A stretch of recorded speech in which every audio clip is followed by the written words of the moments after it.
নতুন খামেনির নির্দেশে একের পর এক মিসাইল হামলা করে যুক্তরাষ্ট্র ও ইসরায়েলকে গুড়িয়ে দিয়ে তাদের কড়া জবাব দিচ্ছে তেহরান।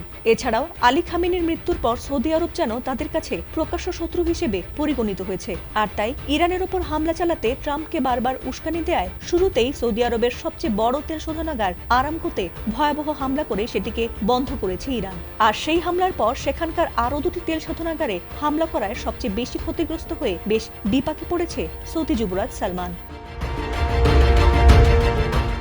তবে ট্রাম্প নিষেধ করার পরও গত কয়েকদিন আগে ইরানের একটি পরমাণু বিদ্যুৎ কেন্দ্রে হঠাৎ করে আক্রমণ করায় এবার ইসরায়েলের ওপর চরম ক্ষেপেছে ইরান। আর তাই প্রতিদিনই সেখানে একের পর এক শক্তিশালী মিসাইল ছুড়ে তাদের ধ্বংস করার মিশনে নেমেছে ইরানি বাহিনী। আর সেই হামলায় চারদিকে অনবরত সাইরেন বাজছে, আর মিসাইলের আঘাতে বাড়ছে ক্ষয়ক্ষতি ও আহত নিহতের সংখ্যাও।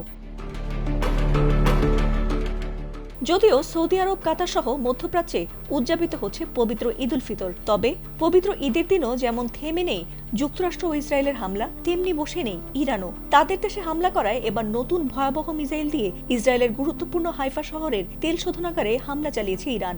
আর তাতে আগুন লেগে সেটি দাউ দাউ করে জ্বলছে। প্রয়াত হিজবুল্লাহ প্রধান হাসান নাসরাল্লাহর নাম অনুসারে তৈরিকৃত নতুন ক্ষেপণাস্ত্র দিয়ে ইসরায়েলে এই হামলা চালিয়েছে ইরান। আর বিষয়টি জানিয়েছে ইরানের ইসলামী বিপ্লবী গার্ড বাহিনী আইআরজিসি।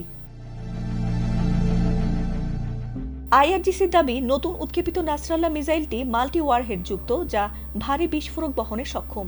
যুদ্ধ শুরুর পর ৬৬ দফায় ইসরায়েলে হাইফা ও আশদোদে জ্বালানি স্থাপনা টার্গেট করে ক্ষেপণাস্ত্রগুলো ছুড়ে আইআরজিসি। আর তার অন্তত একটি মিসাইল আঘাত হানে হাইফার তেল শোধনাগারে। সিসিটিভি ফুটেজে ধরা পড়ে হামলার মুহূর্ত, আর তাতে ব্যাহত হয় প্ল্যান্টটির সাময়িক কার্যক্রম। এছাড়াও তেল আবিব, জেরুজালেম সহ উত্তর ও দক্ষিণ ইসরায়েলেও হামলা চালিয়েছে ইরান। অবশ্য এবারই প্রথম নয়, গত বছরও ইরানের সঙ্গে যুদ্ধের সময় হাইফার তেল শোধনাগারে হামলা চালিয়েছিল ইরান।